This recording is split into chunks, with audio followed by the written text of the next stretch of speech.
안녕하세요. 오늘도 사연살롱을 찾아주셔서 감사합니다. 전 올해 60으로 내년에 환갑을 바라보고 있어요. 제가 좀 옛날 사고방식을 가졌는지 모르겠지만 요즘 젊은 사람들이 늦게 결혼하는 게 조금 못마땅하게 느껴지더라고요.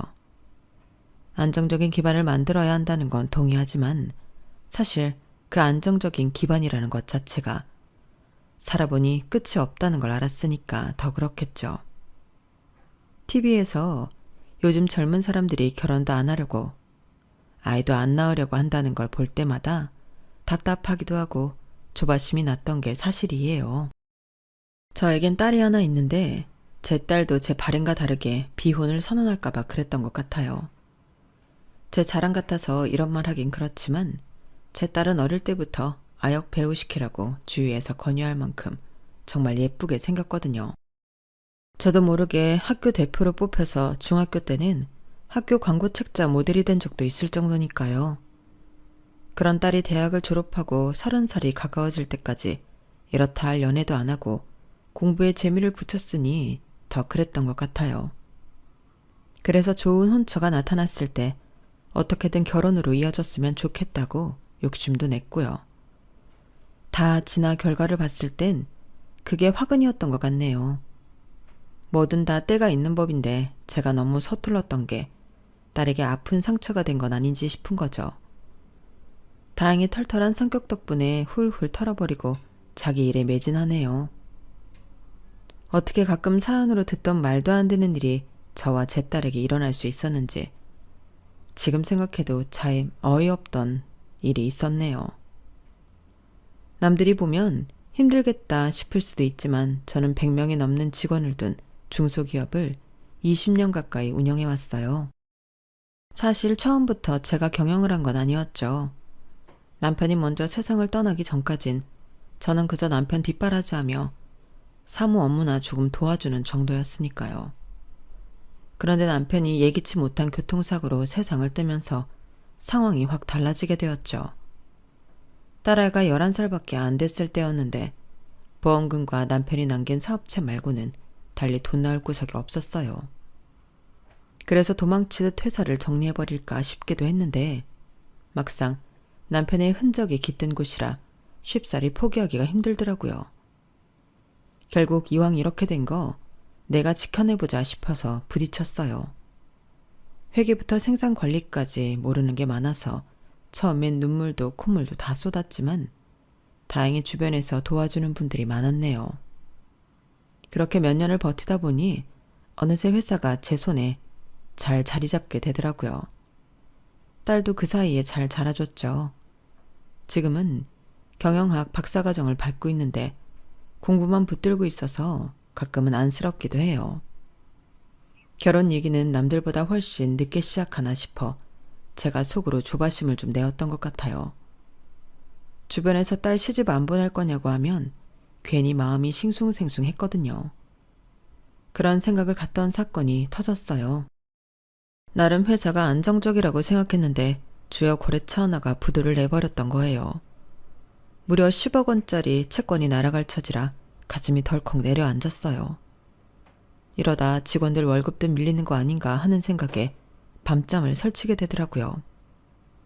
결국 지인에게 조언을 구했더니 믿을 만한 변호사가 한 명 있다고 소개해주겠다고 했어요. 그 말만 듣고 일단 만나보자는 마음으로 제가 먼저 전화를 걸었죠. 그리고 며칠 뒤 회사 근처 카페에서 처음으로 그 변호사를 만나게 됐어요. 안녕하세요. 전화 주신 분이 대표님이시죠? 저는 법무법인 땡송의 정태준입니다. 네, 제가 전화한 사람 맞아요.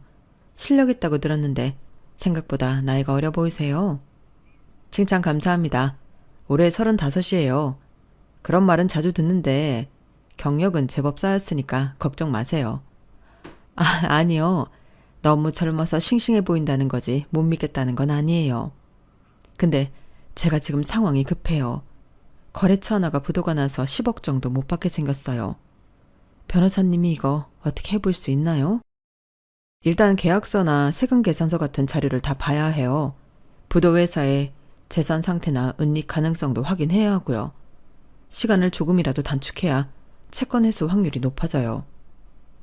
제가 혹시 몰라 문서 정리를 해오긴 했는데 더 필요한 자료가 있다면 당장 자료 남겨줄 테니 변호사님이 좀 꼼꼼히 챙겨봐줘요. 우선 살펴보겠습니다.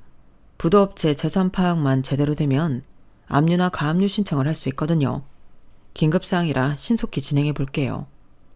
네, 잘 부탁드려요. 10억이면 사실 적은 돈이 아니라. 그럼요, 최선을 다하겠습니다. 소송 준비하면서 추가로 필요한 자료나 참고할 사항이 있으면 바로 연락드리겠습니다. 소개로 만난 변호사가 너무 어려 보여 걱정했는데 생각보다 나이가 있더라고요. 첫인상도 꽤 괜찮았죠. 무조건 호언장담만 하는 사람도 아니고 질문 하나하나에 진지하게 대답해 주더라고요. 제가 예전부터 변호사 몇몇을 접해봐서 아는데 말만 번지르르 하고 실제로는 허술한 경우가 의외로 많았거든요.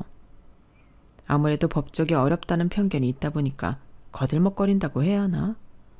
하여튼 그런 식으로 답변 주는 변호사가 생각보다 덜어 있었는데 정 변호사는 그렇지 않았죠. 말투는 점잖은데 뭔가 이 문제만큼은 내가 확실히 책임지겠다는 기운이 느껴졌어요. 그리고 며칠 뒤 재무 담당 김 이사가 서류를 들고 오더라고요. 사장님, 정태준 변호사님한테서 이메일이 왔어요. 가압류 신청할 때 필요한 추가 자료가 있다고 해서요. 벌써 움직이셨구나. 역시 속도가 빨라서 좋네요. 그 변호사 믿을만한가 봐요. 네, 연락도 자주 주시고 꼼꼼하게 물어보시더라고요. 10억이면 우리도 큰돈이니까 무조건 회수해야 한다고 열의를 보이셨어요. 그렇죠. 진짜로 이 돈 날아가면 우리 회사도 휘청거려서 제가 걱정에 잠 못 이루고 있어요. 이번 일 잘 마무리될 것 같아요. 변호사님 경험이 많으신가 봐요. 전화 목소리는 어리신 것 같던데. 아니에요. 35이래요. 저도 처음 만났을 때 어린 줄 알았는데 경험도 많고 그러시더라고요. 결혼은 했대요? 결혼? 갑자기 그건 왜 물어요? 아니, 인연이라는 게 멀리서 찾을 거 있나요? 오다 가다 만난 사람이 인연인 거죠. 사장님 따님 말이에요. 좋은 사람 있으면 소개시켜달라고 하셨잖아요. 요즘 젊은 사람들 누가 선보려 하나요? 오다 가다 자연스럽게 만난 게 최고지. 자만추 모르세요? 이번 일 마무리되면 사장님이 잘 보셨다가 넌지시 물어보세요. 김이사 농담도 35인데 결혼했겠죠. 생긴 것도 훤칠하던데. 조바심이나 여기저기 혹시 좋은 혼처가 있으면 소개시켜달라는 말을 했던 터라 김 이사가 그런 말을 할 때만 하더라도 겉으론 웃었지만 속으론 혹시라는 엉뚱한 생각을 했던 것도 사실이에요. 그만큼 그 변호사가 뚜렷하고 믿음직스러워 보였거든요. 하지만 제가 선뜻 나서서 중매를 하거나 할 입장은 아니었어요. 무엇보다 지금 가장 중요한 건 회사의 위기였고 개인적인 감정 문제를 섣불리 건드릴 이유가 없었죠. 결혼했는지 아닌지도 모르는 상황이었으니까요. 그래서 우선은 소송 준비에만 집중했어요. 변호사가 요구하는 자료는 빠르게 넘기고 혹시 부도기업 측에서 연락 올 만한 루트를 찾아보기도 했죠. 그렇게 정신없이 뛰어다녔는데 생각보다 사태가 복잡해서 한두 달 만에 끝날 일이 아니더라고요. 그 부도된 업체가 재산을 여기저기 잘게 나눠놓고 있어서 하나씩 찾아내고 압류 신청하는데 시간이 꽤 걸렸어요. 그럼에도 불구하고 정 변호사는 묵묵히 일 처리를 이어갔죠. 제가 가끔 전화를 하면 언제나 걱정 마시라며 차차 정리가 되고 있다고 차분하게 얘기해줬어요. 그렇게 반년쯤 지나자 서서히 희망적인 소식이 들리기 시작하더군요. 상대 측 재산을 일정 부분 압류해뒀고 결국 채권 확보가 가능할 것 같다는 말이었어요. 제가 그 전화를 받고 얼마나 안도의 한숨을 내쉬었는지 몰라요. 사장님, 일단 재판부 결정이 우리 쪽에 유리하게 내려졌어요. 채권 회수 가능성이 거의 90% 이상이라고 보시면 돼요. 정 변호사, 정말 고마워요. 아우, 이거 안 됐으면 어쩔 뻔했어요. 제가 몇 달 동안 잠도 못 잤잖아요. 그 심정 충분히 이해해요. 그래도 재판이 빨리 끝난 편이에요. 보통 이렇게 큰 금액 소송은 더 오래 걸릴 수도 있거든요. 그렇게 꼼꼼하게 챙겨줘서 빨리 마무리된 거 아니겠어요? 변호사님 덕분이에요. 사장님이야말로 자료 제대로 준비해 주셔서 아주 수월했어요. 그리고 직원분들도 협조를 잘해 주셨고요. 일단 오늘은 간단히 저녁이라도 함께해요. 내가 한턱 쏠게요. 이런 기쁜 날 그냥 보낼 순 없지 않겠어요? 그날 저는 기분이 너무 좋아서 저녁 자리가 조금 길어졌어요. 술도 한 잔씩 나눴는데 정 변호사가 술김에 한 말이 아주 인상 깊더라고요. 앞만 보고 달려온 세월이라 결혼이고 연애고 다 뒷전이었다며 웃는데 제 딸이 떠올랐거든요. 제 딸도 학업에 관심이 더 많아 연애에 관심 없으니 더 늦기 전에 어떻게라도 혼처를 마련하고 싶었으니까요. 정 변호사가 사이로 성격이나 직업이 마음에 들었지만 결혼했냐고 먼저 묻기 애매했는데 때마침 알려주니 속이 다 시원하더라고요. 그리고 제 딸과 비슷하다는 인상을 지우기 어려우면서 둘이 잘 어울릴 거라는 생각이 머릿속에서 떠나지 않았죠.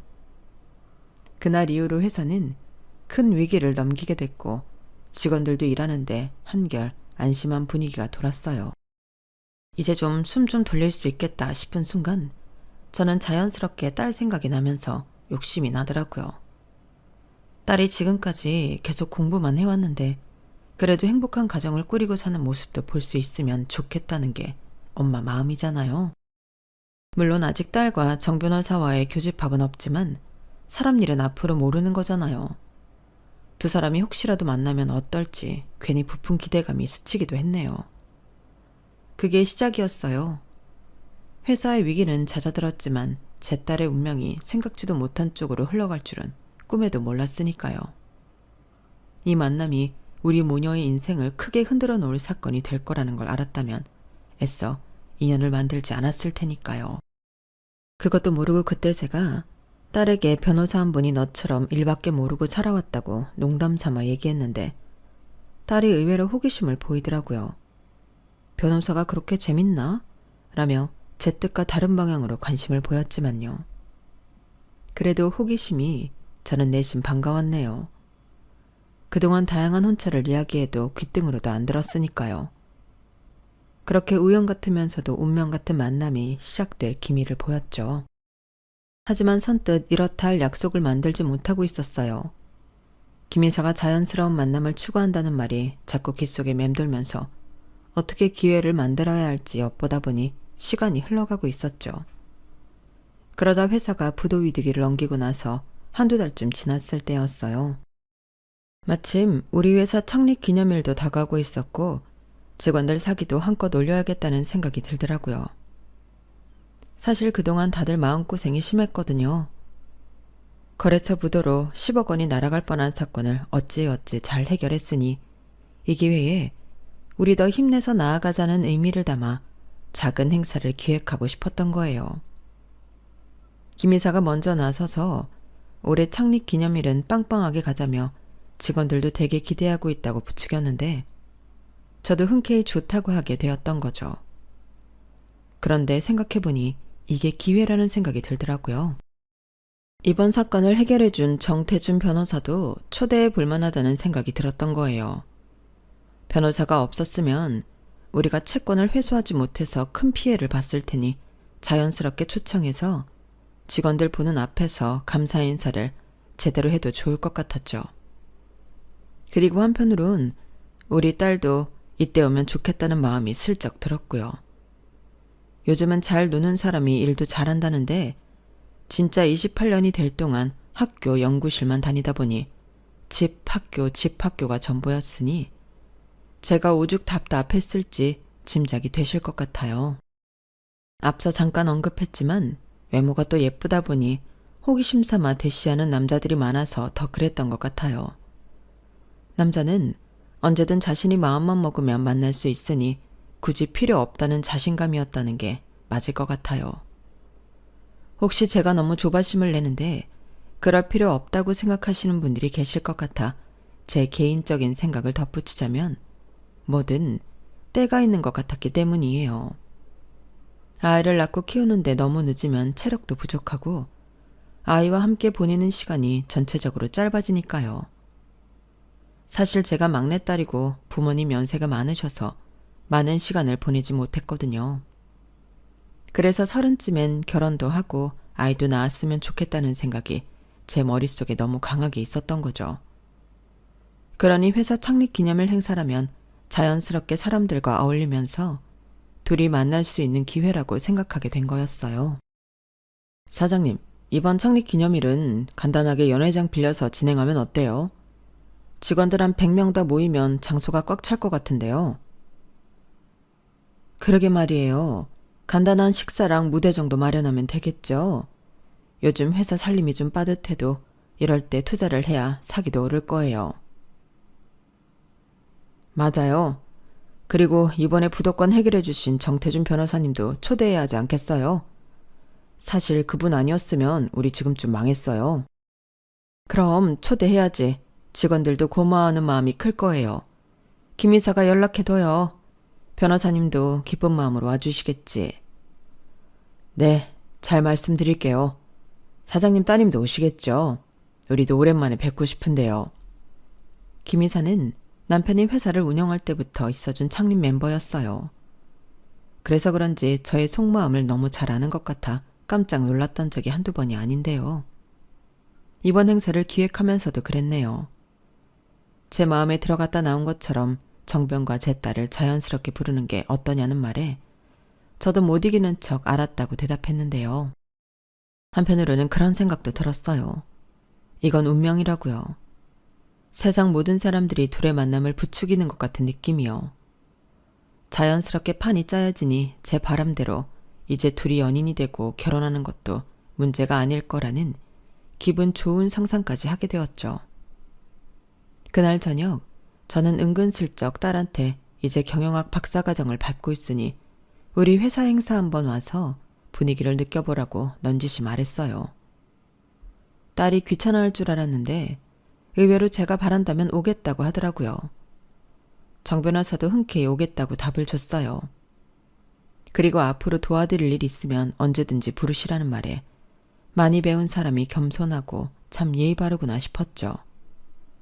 이런 사회가 생긴다면 법적으로도 든든하겠다는 생각도 들었고요. 떡 줄 사람은 생각도 안 하는데 혼자 김치국부터 마시며 참 행복한 상상을 했던 시기였죠. 그렇게 행사가 준비되는 동안 저는 마음 한켠이 콩닥대기 시작했어요. 물론 딸이랑 변호사가 바로 첫눈에 반하면 어떡하지 이런 생각까지는 아니어도 어쩐지 둘이 만나면 분명 괜찮은 인연이 될 수도 있겠다 싶었거든요. 제 딸이 그렇게 연구실 밖에 나올 기회가 별로 없으니까 엄마 마음에선 누구라도 좋으니 일단 만나서 다양한 삶의 행복을 누려봤으면 좋겠다 싶었어요. 그리고 창립 기념일 당일이 되었죠. 회사에서 빌린 연회장으로 직원들이 삼삼오오 모여들고 있었어요. 정 변호사도 도착해 저에게 반갑게 인사를 하더라고요. 사장님, 행사 준비하시느라 고생 많으셨죠? 분위기가 아주 활기차네요. 변호사님 덕에 우리 회사가 무사히 이 자리를 맞이하게 됐어요. 오늘 제대로 대접해 드릴 테니 편하게 즐기다 가세요. 그럼 저도 편하게 구경하겠습니다. 초대해 주셔서 감사합니다. 변호사님, 제가 안내 좀 해드릴게요. 아참, 사장님, 따님도 조금 늦게 오신다고 연락 왔어요. 사장님이 전화를 안 받으신다고요. 곧 도착할 시간인데. 그래요? 아까 박 사장님이랑 얘기 나눌 때 진동이 울렸는데 사연이었나 보네요. 요즘 연구가 막바지라 바쁘다더니 곧 오겠죠. 뭐. 아, 제 딸이 경영학 박사과정을 밟고 있거든요. 졸업 논문 때문에 바쁜가 봐요. 아, 예. 이따 오면 변호사님에게 꼭 인사시킬게요. 사실 저는 겉으로 대수롭지 않은 척했지만 속으로는 정 변호사랑 우리 딸 왠지 잘 맞지 않을까 하는 기대를 살짝 품고 있었어요. 오랜만에 만난 정 변호사는 역시 호감형으로 김 이사도 마음에 들어하는 눈치였거든요. 그동안 많은 사람을 봐왔으니 왜 사람 눈빛이 있잖아요.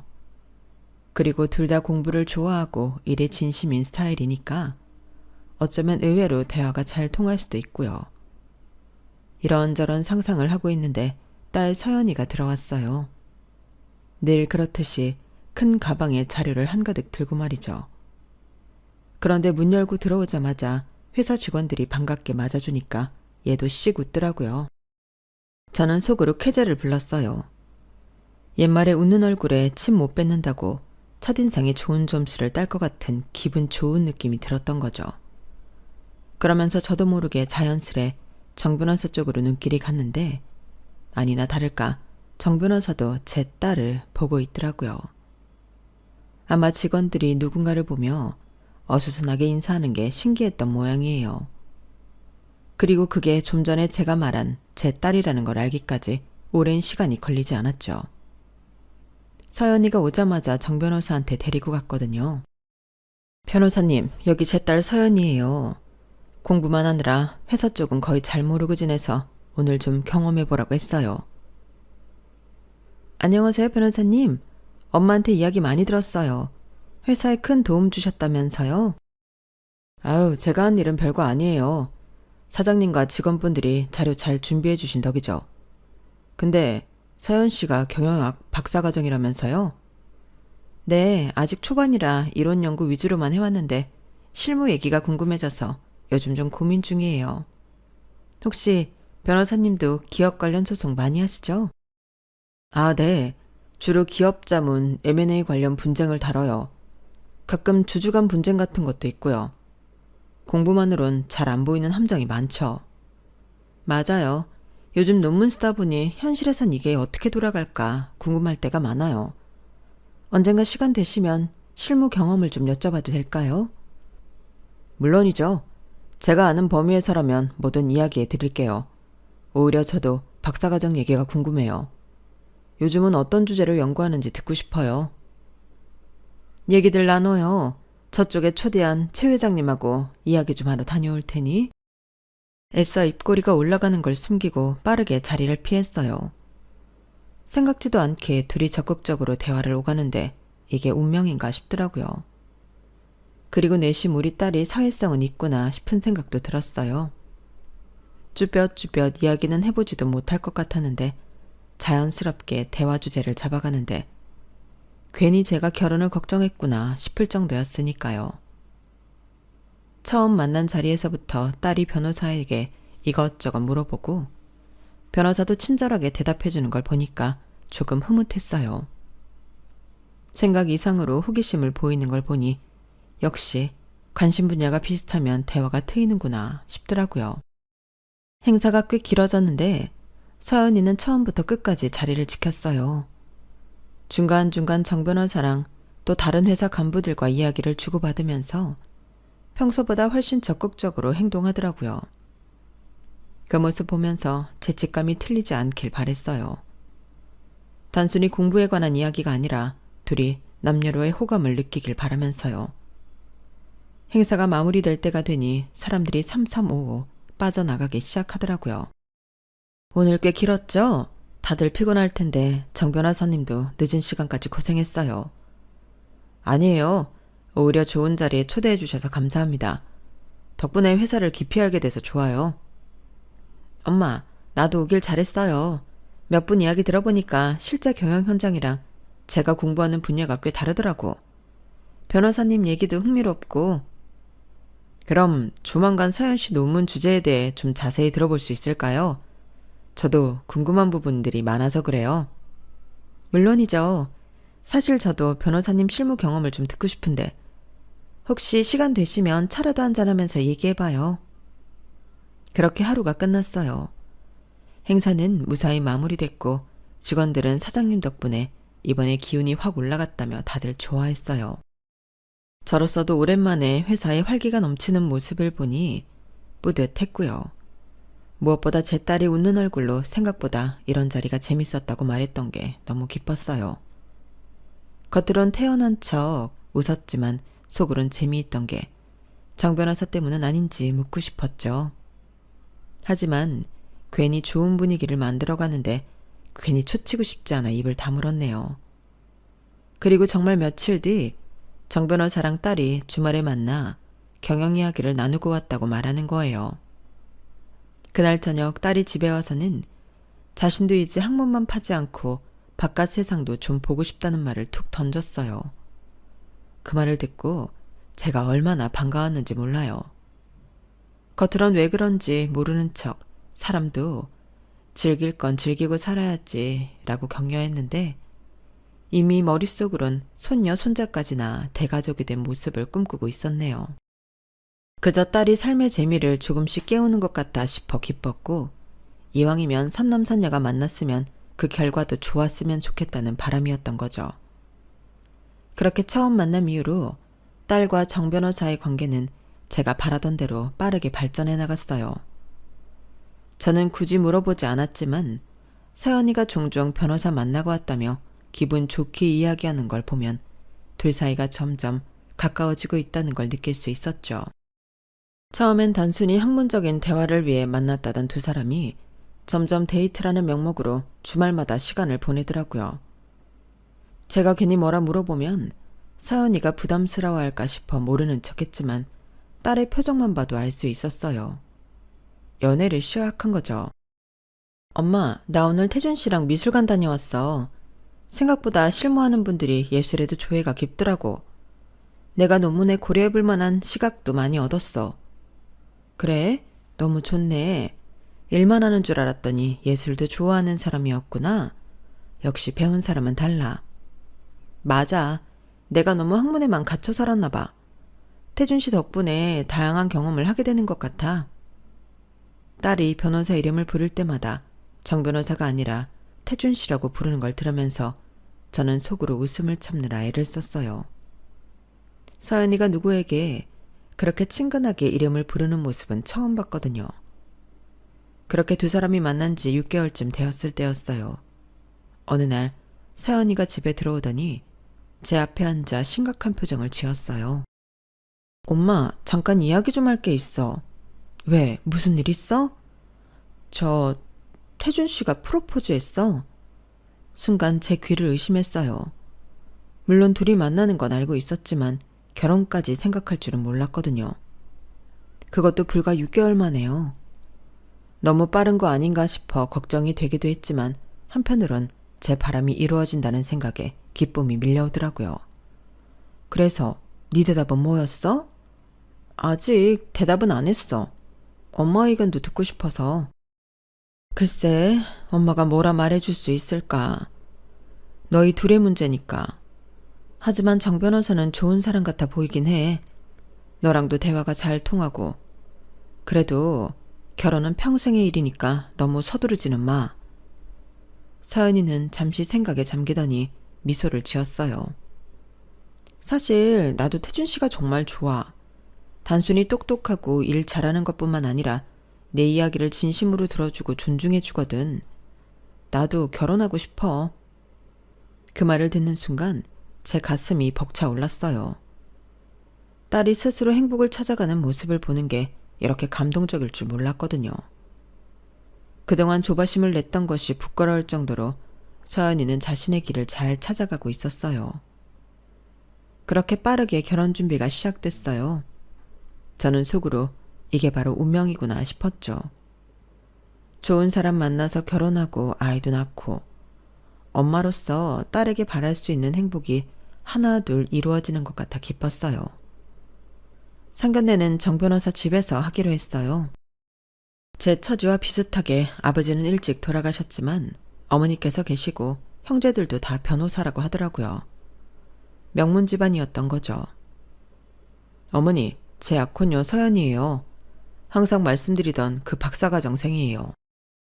아유, 사진으로만 봤을 때보다 실제로 보니 더 이쁘네. 우리 태준이가 복이 많구나. 감사합니다, 어머니. 저야말로 좋은 분을 만나 행복해요. 정 변호사의 어머니는 서연이를 보자마자 마음에 들어 하셨어요. 아무래도 예쁘고 똑똑한 며느리를 맡게 되어 기쁘신 모양이었죠.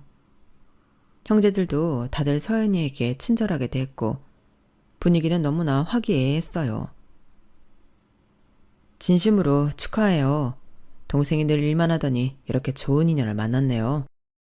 네, 저희도 공통점이 많아서 대화가 잘 통해요. 앞으로 잘 부탁드립니다. 저도 정 변호사 가족들과 이야기를 나누면서 역시 교육 잘 받은 집안이구나 하는 생각이 들었어요. 말투부터 행동 하나하나까지 품위가 있었거든요. 우리 서연이가 이런 집안에 시집가면 앞으로 걱정 없겠다 싶었죠. 상견례가 끝나고 집으로 돌아오는 길에 서연이가 말했어요. 엄마, 어땠어? 태준 씨네 가족들. 다들 너무 좋아 보이더라.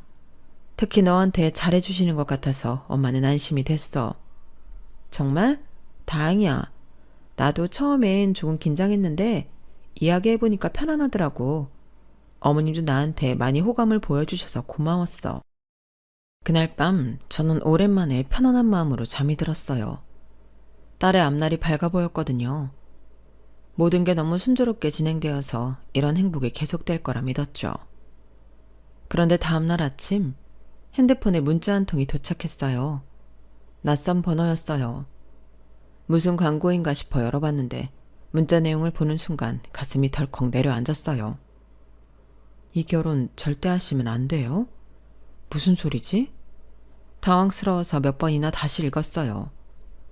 혹시 누군가의 장난이거나 스팸 문자가 싶기도 했지만 어제 상견례를 했다는 걸 알고 보낸 걸까 싶은 생각이 들었어요. 그 전까진 결혼에 대한 이야기가 오갔던 것도 없었고 본격적인 결혼 준비가 시작된 건 바로 어제 이후니까요. 몇 번 더 확인해 보니 분명 어제 상견례 후에 보낸 문자 같았어요. 문자로 보낸 번호로 바로 전화를 걸어봤지만 신호음만 길게 울리고 받지 않더군요. 왠지 모르는 불안한 마음에 다시 문자를 보냈죠. 누구세요? 무슨 말씀이신지 설명해 주시겠어요? 하지만 답장은 오지 않았어요. 이런 황당한 상황이 처음이라 어찌해야 할지 도무지 감이 잡히지 않더군요. 서연이에게 말해야 할까 아니면 그냥 무시해야 할까 머릿속이 복잡했죠. 그 문자를 받고 나니 마음이 심란했어요. 서연이가 알게 되면 걱정할까봐 말해주고 싶지는 않았지만 이런 일을 혼자 사귀기는 너무 벅차더라고요. 머릿속으로 아무리 생각해도 방법이 떠오르지 않았어요. 결국 초등학교 동창인 영철이에게 전화를 했어요. 영철이는 30년 경력의 택시 기사였거든요. 사람 사는 이야기를 많이 보고 들었을 테니 조언을 구해보고 싶었던 거죠. 여보세요? 영철아, 나 미경이야. 미경이? 오랜만이네. 무슨 일이야? 있잖아, 좀 고민이 있어서. 그렇게 시작된 통화에서 저는 모든 상황을 다 털어놓았어요. 딸이 변호사와 만나서 결혼하기로 했는데 갑자기 이상한 문자가 왔다는 이야기까지요. 고민할 거 뭐 있어. 뒤를 밟아봐. 며칠만 따라다니면 답은 나와. 뒤를 밟아? 그게 말이 되니? 택시 운전하면서 그런 경우 많이 봤어. 부부싸움부터 바람피는 남편, 와이프가 찾아오는 경우도 있고. 안 믿어지면 내가 도와줄게. 며칠만 내 차 타고 따라다녀 보자고. 평소엔 절대 안 했을 일이지만 딸의 앞날이 걸린 문제라 생각하니 영철이의 제안을 받아들이게 됐어요. 다음 날부터 영철이의 택시를 타고 정 변호사의 사무실 근처에서 기다리기 시작했죠. 저기 봐. 저 검은색 수트 입은 사람이 정 변호사야. 겉보기엔 괜찮아 보이는데. 그게 문제야. 너무 좋아 보여서. 이런 문자가 오는 게 수상하잖아. 누가 보냈는지 모르지만 괜히 보냈을 리 없고. 첫날은 그저 사무실에서 집으로 가는 일상적인 모습만 봤어요. 둘째 날에는 서연이와 식사하러 가는 모습도 봤고요. 셋째 날까지 특별한 건 없었어요. 정 변호사의 생활은 너무나 심플했어요. 집, 서연이와의 데이트, 운동, 일 관련된 만남뿐이었죠. 미경아, 우리 그만할까? 벌써 3일째 봐도 이 사람은 특별한 게 없는 것 같은데 보통 하루만 따라가도 딱 나오는데 괜히 누가 질투한 것 같네. 그렇지. 나도 내가 너무 한심하다는 생각이 들어. 어디 술자리를 가는 것도 아니고. 그래, 그만하자. 영철이의 말에 수긍하며 이왕 만난 김에 오늘을 마지막으로 하자고 마음먹었어요. 저녁이 되고 정 변호사가 사무실에서 나왔을 때 저는 이제 정말 지쳐 있었어요. 3번이나 미행했는데 아무것도 발견하지 못했으니까요. 그런데 정 변호사가 퇴근 후 집 방향이 아닌 다른 곳으로 가는 거예요. 저기 봐봐. 오늘은 방향이 다른데? 갑자기 가슴이 쿵쾅거리기 시작했어요. 단순한 호기심을 넘어 불길한 예감이 들었죠. 약속 있겠지. 영철이가 택시를 몰아 조심스럽게 따라갔어요. 제 손은 땀으로 축축하게 젖어 있었고 심장은 점점 더 빠르게 뛰었어요. 정 변호사는 우리 동네와는 다른 방향의 아파트 단지로 들어갔고 우리는 적당한 거리를 두고 지켜봤죠. 그때였어요. 한 임산부가 쇼핑백과 장바구니를 들고 걸어오는 모습이 보였죠. 저기 봐. 임신한 여자가 짐을 들고 오는데 숨을 죽이고 지켜보고 있었어요. 그런데 장 변호사가 그 여자에게 다가가더니 장바구니를 받아들더군요. 그리고 임산부는 뒤를 돌아 장 변호사를 보더니 환하게 웃었어요. 머릿속에서 설마라는 생각이 들었지만 바로 다음 순간 그 여자가 정 변호사에게 두 팔을 벌려 안기는 모습이 보이면서 한 대 맞은 듯한 느낌을 받았죠. 아이고, 이거 담 나왔네. 영철이가 혀를 찼어요. 저것 봐. 완전 사실혼 관계네. 아이까지 가진 것 같은데. 그 말을 듣는 순간 머릿속에서 무언가가 툭 끊어지는 느낌이었어요. 눈을 감고 싶었지만 이미 본 것은 지울 수 없었죠. 이렇게 될 줄 알았으면 애초에 정 변호사를 딸에게 소개시키지 말았어야 했는데 너무 늦었다는 생각에 가슴이 미어졌어요. 내려. 당장 내려서 따져 물어볼 거야. 야, 미경아. 너무 감정적으로 하지 마. 일단 진정하고. 하지만 저는 이미 택시에서 뛰쳐나와 있었어요. 머릿속은 하얗게 비워진 채로 오직 하나의 생각만 남아있었죠. 내 딸을 속였어. 다리가 떨리고 심장은 터질 듯이 뛰었지만 어떻게든 그들에게 달려가고 있었어요. 정태준! 거기 서! 제 목소리에 정 변호사와 임산부가 동시에 고개를 돌렸어요. 정 변호사의 얼굴이 순간 굳더군요. 그의 눈에는 당황과 공포가 스쳐 지나갔죠. 어머님, 여기서 웬일로? 웬일은 무슨? 내가 왜 여기 있는지 모르겠어? 너 이런 사람이었어? 목소리가 떨렸지만 제 안의 분노는 어느 때보다 강렬했어요. 임산부는 어리둥절한 표정으로 우리를 번갈아 보고 있었죠. 어머님, 진정하세요. 지금 이 상황이 오해하기 딱 좋은데 이건 오해. 오해라고? 우리 딸이랑 결혼한다 해놓고 여기선 또 다른 여자랑 이런 관계라니. 너 같은 사람이 변호사라니. 법을 지켜야 할 사람이 이렇게 사람 마음을 갖고 놀아? 그때 영철이가 뒤에서 따라와 상황을 살폈죠. 에이, 이거 딱 봐도 사실혼 관계인데 오해라니. 변호사라고 들었는데 이거 완전 중범죄인 거 알고나 있나 몰라. 영철이의 비꼬는 말에 임산부의 표정이 확 변했어요. 죄송한데 누구시죠? 왜 이렇게 예의 없이 구세요? 그리고 정 변호사의 팔을 잡으며 말했어요. 자기야, 이 사람들 누구야? 자기야? 그 말을 듣는 순간 제 머릿속에서 뭔가 폭발했어요. 그동안 참았던 분노가 한꺼번에 터져나왔죠. 자기라고? 자기? 저도 모르게 손이 올라가 정 변호사의 뺨을 세게 내리쳤어요. 그의 얼굴이 옆으로 획 돌아갔어요. 이 나쁜 놈. 이렇게 처자식까지 있는 사람이 감히 내 딸에게 접근했어? 너 양심은 어디 두고 다니는 거야? 내 딸이 뭐 장난감이야? 하늘이 무섭지도 않아. 정 변호사는 얼굴을 붉히며 변명하려 했어요. 어머님, 이건 정말 오해입니다. 제가 설명할 수 있어요. 뭘 설명해? 다 봤어. 이 여자 뱃속에 아이까지 있잖아. 그럼 말 다 한 거 아니야? 이 여자가 이 여자 입으로 자기라고 말했잖아. 뻔한 거 아니냐고. 그런데 오해? 그래, 문자. 이 문자 당신이 보낸 거지? 저는 핸드폰을 열어 문자를 보여주며 그 여자에게 말했어요. 임산부는 당황한 듯 했지만 곧 정 변호사를 감싸며 말하더군요. 그래요. 저희는 5년째 함께 살고 있어요. 하지만 태준이가 갑자기 다른 여자랑 결혼한다고 해서 저도 정말 놀랐어요. 당신 딸이 불쌍할 뿐이에요. 그 말에 저는 더 화가 났어요. 손이 떨려왔고 눈에서는 화가 치밀어 오르는 걸 고스란히 느꼈죠. 5년이라고? 그럼 우리 딸을 만나는 6개월 내내 이중생활을 한 거야? 정 변호사, 당신은 법을 다루는 사람이 이렇게 뻔뻔하게 거짓말을 하고 다니는 거야? 법정에서도 이런 식으로 거짓말했던 거야? 정 변호사는 눈을 내리깔며 말했어요. 어머님, 복잡한 사정이 있었어요, 제가.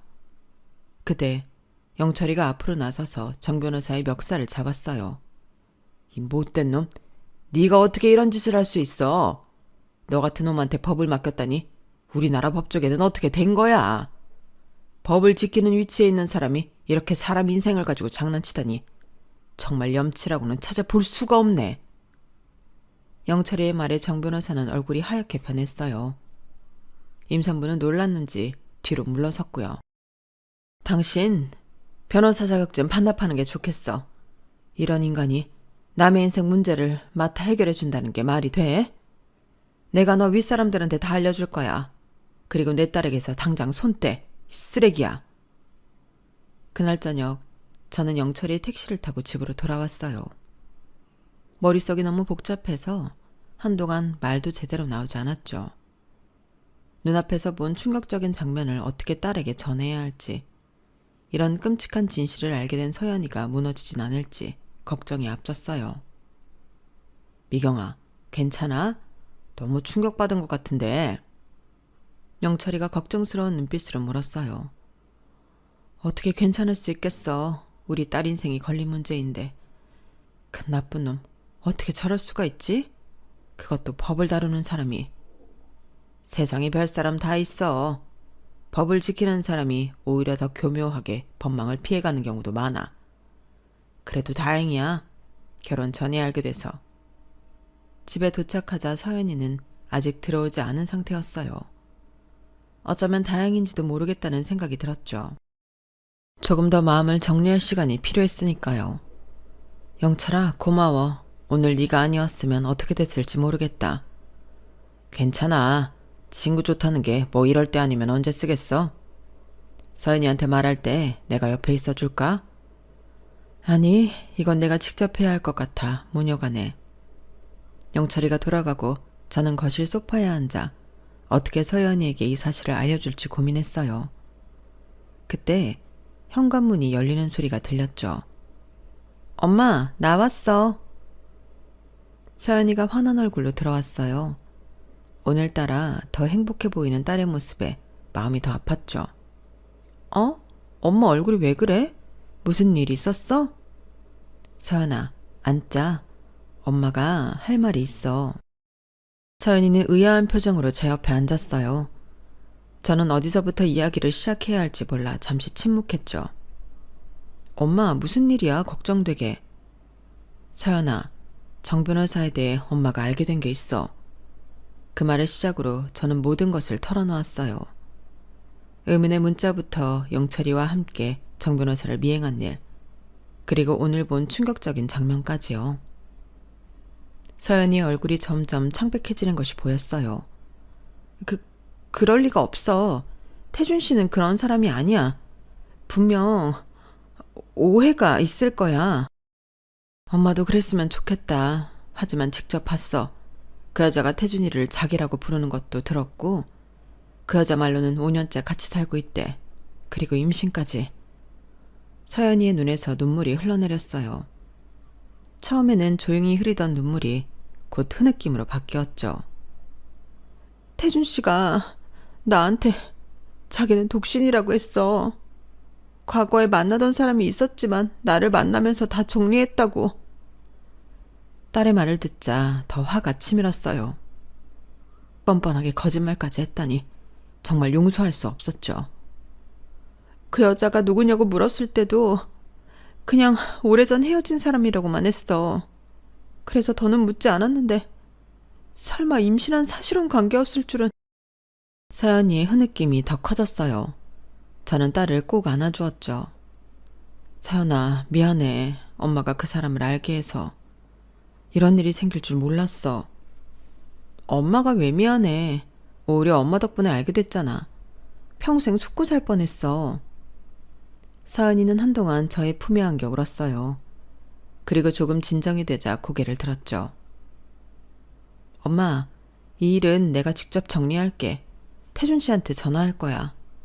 괜찮아? 엄마가 대신해 줄까? 아니, 이건 내가 해야 해. 내 문제니까. 서연이는 휴대폰을 꺼내 정 변호사에게 전화를 걸었어요. 나야, 좀 만나. 전화를 끊은 서연이는 결연한 표정을 지었어요. 1시간 후에 만나기로 했어. 엄마, 나 괜찮으니까 걱정하지 마. 서연아, 진짜야 엄마. 오히려 결혼 전에 알게 돼서 다행이야. 그리고 고마워. 엄마가 아니었으면 평생 눈 뜨고 속을 뻔했어. 서연이는 씻고 옷을 갈아입은 뒤 약속 장소로 향했어요. 저는 그 뒤를 몰래 따라가고 싶은 충돌이 들었지만 딸을 믿기로 했죠. 서연이는 이제 자신의 문제를 스스로 해결할 수 있는 어른이었으니까요.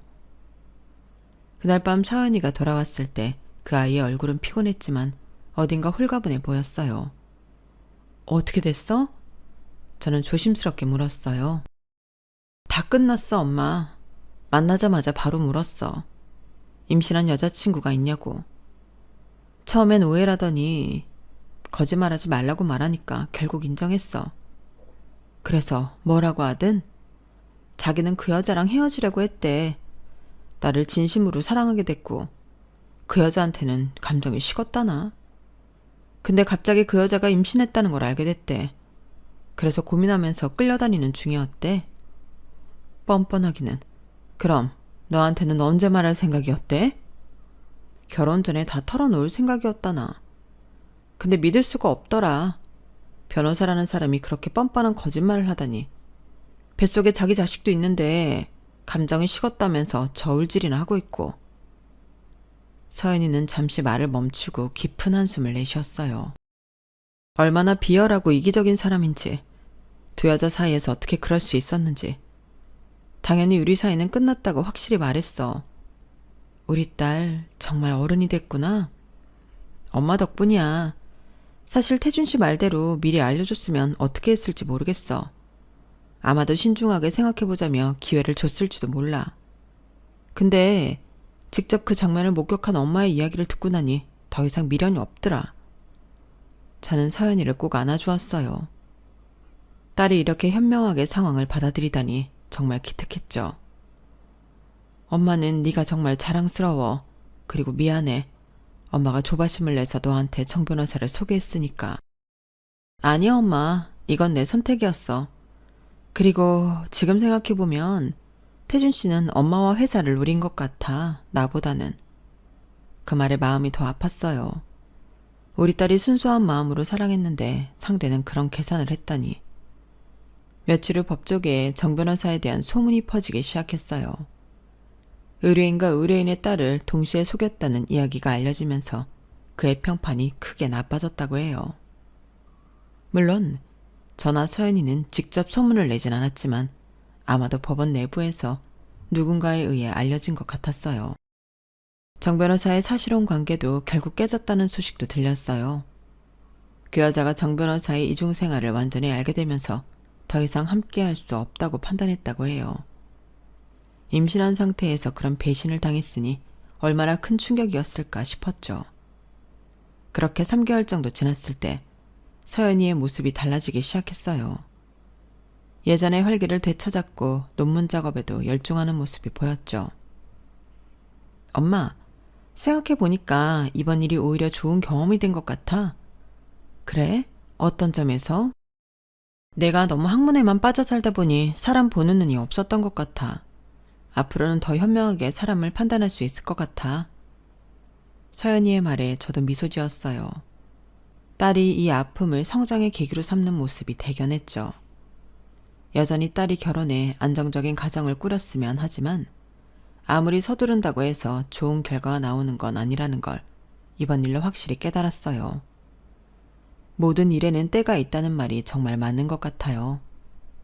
저의 조바심이 딸에게 상처를 줄 뻔했지만 다행히 그 아픔을 통해 더 단단해진 모녀가 되었네요. 인생이란 정말 예측할 수 없는 것 같아요. 한 통의 문자가 우리 가족의 운명을 바꿔놓을 줄 누가 알았을까요? 이제는 이 모든 일을 웃으면서 이야기할 수 있게 되었으니 그것만으로도 행복합니다. 삶에는 참 여러 가지 일들이 있어요. 우리 더 힘내서 내일도 잘 살아보자고요. 복 많이들 받으세요. 여러분, 사연 댓글에 응원과 현명한 조언 부탁드려요. 좋아요와 구독은 저에게 큰 힘이 됩니다. 오늘도 좋은 일 가득하세요.